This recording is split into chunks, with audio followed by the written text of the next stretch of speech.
ہمارا دل چاہتا ہے کہ ہم آپ کو ایسے شوز میں بلائیں کہ جہاں پر ہم آپ کے ساتھ خوشی اور ہنسی کی بات کریں، لیکن یہ عجیب و غریب واقعات ہیں جو روزانہ کی بنیاد پہ ہو رہے ہیں۔ کبھی ہم دیکھتے ہیں کہ ASF والے وہ بچی کو کھینچ کے گرا دیتے ہیں اور ان کو ریئلائزیشن ہی نہیں ہوتی کہ اس چھوٹی سی بچی کی بھی کوئی سیلف رسپیکٹ ہے۔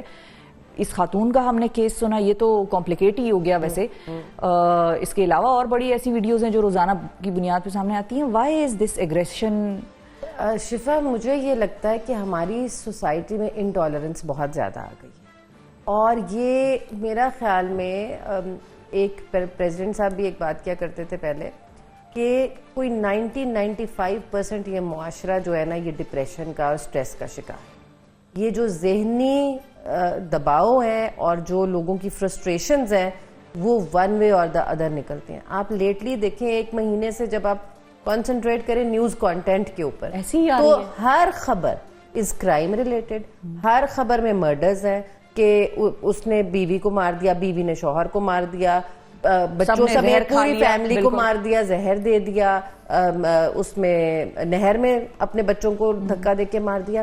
تو I think economic pressure, frustrations اور ہمارے ہاں تربیت کا فقدان، I think that is one of the major issues۔ کہ دیکھیں نا، بچی کو مارنے کی، جو بھی ہم ایئرپورٹ والے انسیڈنٹ کی بات کر رہے ہیں، کہ بچوں کے ساتھ آپ کا مذہب سب سے پہلے کیا کہتا ہے؟ پیار اور محبت سے۔ حدیث کیا آتی ہے کہ بچوں کے ساتھ شفقت سے پیش آؤ، بڑوں کے ساتھ ادب سے پیش آؤ۔ یہ ہم کلاس 1 سے پڑھتے آتے ہیں، لیکن اس کی امپلیمنٹیشن نہیں نظر آتی۔ ایک بچی کو کتنے وہ بے دردی سے اٹھا کے یوں پھینک رہے جیسے وہ پتہ نہیں کیا چیز ہے، اور بالوں سے پکڑ کے۔ تو آپ اپنے بچوں کو کیا ایسے ٹریٹ کر سکتے ہیں؟ اور کرتے بھی ہیں کئی لوگ، بالکل بالکل، لیٹس بی آنسٹ، جو قتل کر دیتے ہیں، مار دیتے ہیں، جن کا دل گردہ ایسا ہے۔ تو یہ بڑی سیریس ایشوز اور پرابلمز ہیں۔ اب کسی کے گھر میں آپ یہ دیکھیں کہ اس ٹرین واقعے کے اوپر جس نے ویڈیو بنائی ہے وہ کیوں خاموش ہے؟ اور وہ سارے لوگ کھڑے ہیں پیچھے، وہ سب لوگ خاموش تماشائی بن کر کھڑے ہوئے ہیں، کوئی اس کو روک کیوں نہیں رہا؟ پھر جس نے ویڈیو بنائی ہے وہ ابھی کیوں نہیں بول رہا؟ پھر وہ ٹرین خالی تو نہیں تھی، جہاں تک وہ اس کو لڑکی کو لے کے کیوں گیا اور اس کو روکا کیوں نہیں گیا؟ اس کو یا تو ٹکٹ نہ ہو یا کوئی چیز ہو، پھر بھی یو کانٹ ڈو دیٹ۔ وہ کہاں لے کے گیا اس کو؟ اس بچی کو کیسے دھکا دیا، یا اس کے ساتھ کیا بدروا سلوک کیا اس نے؟ سو آئی تھنک یہ ہماری جو کلیکٹیو رسپانسبلٹی ہے، دیٹ از ویری امپورٹنٹ کہ بولیں۔ اگر آپ ظلم ہوتا دیکھ رہے ہیں اور آپ خاموش ہیں تو آپ ایکولی اکمپلس ہیں اس جرم کے اندر۔ تو آپ کے اندر اگر آپ کی کوئی بہن بیٹی کے ساتھ یہ کر رہا ہو تو کیا آپ خاموش رہیں گے؟ اور آپ ویڈیو بنا کے وائرل کر دیں گے اور باقی آپ خاموش رہیں گے؟ تو ایک جس طرح آپ دیکھیں، ہم ایک ویسٹ میں آپ نے کلچر دیکھا ہوگا، جگہ جگہ لگا ہوتا ہے نیبرہڈ واچ، کہ کوئی اگر کہیں پہ کوئی چوری کرنے، کوئی ان نون بندہ اس جگہ پہ آیا تو آپ اسے سوال کرتے ہیں کہ تم اس ویسینٹی کے نہیں ہو، تم یہاں پہ کیا کر رہے ہو؟ ٹھیک ہے؟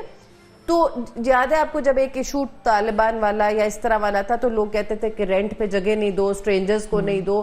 تو ایک نیبرہڈ واچ کا آپ کو اپنے گلی محلوں کو خود مل کے بھی پروٹیکٹ کرنا ہے، کہ you don't have enough unattended bags کا ہم سنتے تھے کہ اگر کوئی پڑا ہو تو اطلاع کرو پولیس کو۔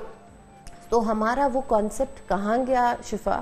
اور ہم، آپ دیکھو، جب وہی والی بات ہے، آپ جیسے کہہ رہی ہو کہ زینب کیس ہوا، وہ قندیل بلوچ کا کیا ہوا؟ ہاں آپ دیکھو، ابھی اس سے پہلے وہ واقعہ جس میں بھائی نے بہن کو قتل کیا اور باپ دیکھ رہا تھا اور ویڈیو بھی بن رہی تھی، جی، اور اس نے کہا کہ بس تم چپ کرتے ہو۔ پھر ایسے دہلا دینے والے یہ وحشیانہ ہمارے یہاں پہ ہے۔ ایک تو ہمیں امپلیمنٹیشن جو ہے نا قانون کی، وہ بہت اسٹرکٹ کرنی چاہیے۔ ہاں، اس میں آنا چاہ رہی تھی، بالکل۔ State should take the responsibility, کیونکہ ہم سیاستدانوں کو بھی بڑا بلیم کرتے ہیں اور خواہ کرتے ہیں۔ مطلب ٹھیک ہے، کسی نے اپنی ذاتی طور پر اسٹیٹمنٹ ایسی دے دی ہو یا کچھ ہو، وہ الگ بات ہے، لیکن سب ایک کلیکٹیو وزڈم کے تحت اس ایوان میں بیٹھ کر قانون سازی کر رہے ہوتے ہیں نا، جس کی بنا پر فیصلہ ہوگا اور سزا دی گئی یا جو بھی ہے۔ دیکھیں جی، وہ پھر امپلیمنٹیشن نہیں کرا سکتے اس طرح سے۔ دیکھو، امپلیمنٹیشن پولیٹیشنز نے نہیں کرانی ہوتی، وہ قانون بنا سکتے ہیں، وہ قانون بنا سکتے ہیں، ان کا کام ہے قانون بنانا۔ امپلیمنٹیشن کرنا اداروں کا کام ہے۔ وہ امپلیمنٹیشن، اب جب میں آپ کے سامنے فوسپا میں گئی تھی، کبھی اس سے پہلے نام سنا تھا آپ نے؟ پتہ ہی نہیں تھا فوسپا بھی ہوتا ہے۔ ٹھیک ہے، نام ہی میں نے رکھا تھا ایکچولی فوسپا۔ تو وہ فیڈرل اومبڈسمین سیکریٹریٹ، کسی سے بولا ہی نہیں جاتا تھا۔ تو I coined a name FASPA. پھر اس کی اتنی تشہیر کی, اس کو اتنا پورٹنٹ کیا کہ لوگ آئیں, پہچانے, ٹھیک ہے. تو ادارے نے سخت رویہ اپنایا, امپلیمنٹیشن کی, تو لوگوں میں ڈر خوف پیدا ہوا.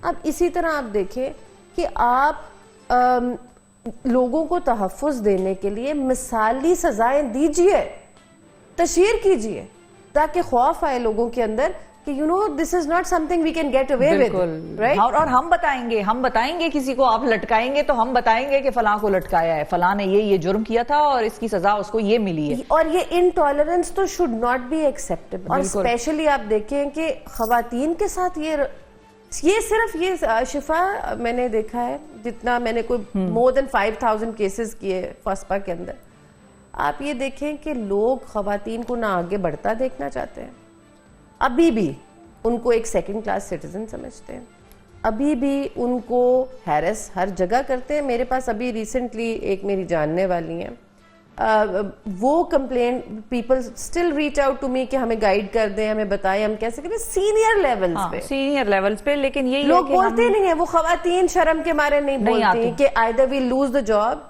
اور پھر ہم کیا کریں گے. لیکن اگر آگے سے کچھ نہیں ہوگا نہیں, وہ کہتی ہیں آگے سے پھر ہمیں اگر اس پہ ایکشن نہ ہوا تو پھر کیا ہوگا, وہ ہماری بےزتی ہے. بالکل. تھینک یو کشمالا صاحبہ, آپ نے وقت نکالا. ہم کوشش کریں گے ان ایشوز کو اٹھاتے رہیں اور مختلف لوگوں کے ساتھ, مختلف ایکسپرٹس کے ساتھ اٹھائیں جنہوں نے اس قسم کے کیسز دیکھے ہیں اور اس پر کام کیا.